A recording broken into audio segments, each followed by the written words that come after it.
నమస్తే అండి. ఈరోజు మనం భాషా భాగాల గురించి తెలుసుకుంటున్నాము. 6వ తరగతి నుంచి కూడా 10వ తరగతి వరకు భాషా భాగాలు ఖచ్చితంగా తెలిసి ఉండాలి. భాషా భాగాలు ప్రధానంగా 5 కదా? అవును సార్, 5. ఈ 5 భాషా భాగాలలో ఒకసారి ఇక్కడ చూడండి. నామవాచకం, సర్వనామం, క్రియ, విశేషణం, అవ్యయం. మొత్తం తెలుగులో భాషా భాగాలు 5. ఒక్కొక్క దాని గురించి ఒకసారి చెప్పే ప్రయత్నం చేస్తాను. ఒకసారి చూడండి.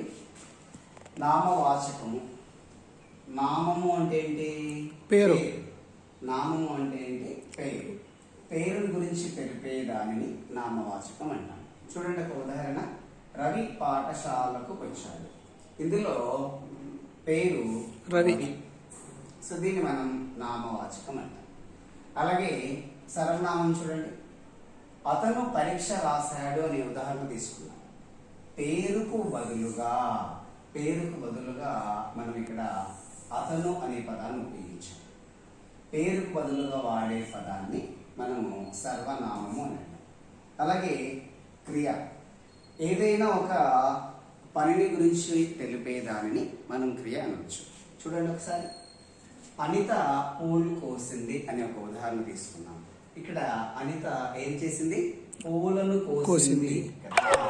అయితే పూలను కొయ్యడం అనేటువంటి ఒక పని జరిగింది కాబట్టి దాన్ని మనం క్రియగా భావించవచ్చు. అలాగే విశేషణం. నామవాచకం యొక్క గుణాన్ని తెలిపే దానిని మనం విశేషణం అంటాం. చూడండి, వేణు ఎరుపు చొక్కా వేసుకున్నాడు అన్నాను. వేణు ఎరుపు చొక్కా వేసుకున్నాడు అన్నాడు. ఎలాంటి చొక్కా వేసుకున్నాడు అతను? ఎరుపు చొక్కా వేసుకున్నాడు. కాబట్టి రంగు, రుచి, వాసన నామవాచకం యొక్క గుణాన్ని తెలిపేటటువంటి దీనిని మనం విశేషణం అనొచ్చు. అలాగే చివరిది అవ్యయం. అవ్యయం లింగ, విభక్తి, వచనంతో సంబంధం లేకుండా వాడేటటువంటి భాషా భాగాన్ని మనం అవ్యయం అంటాం.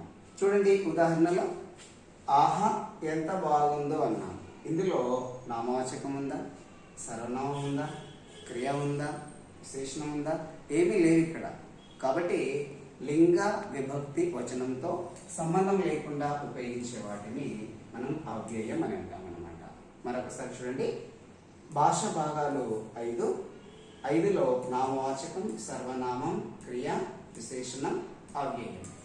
పేరు గురించి తెలిపే దానిని నామవాచకం అంటాము.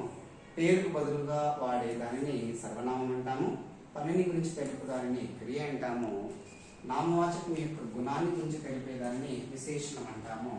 మరి లింగ, విభక్తి, వచనంతో సంబంధం లేకుండా వాడే పదాలను అవ్యయాలు అని అంటాము. థ్యాంక్ యూ అండి. ధన్యవాదాలు.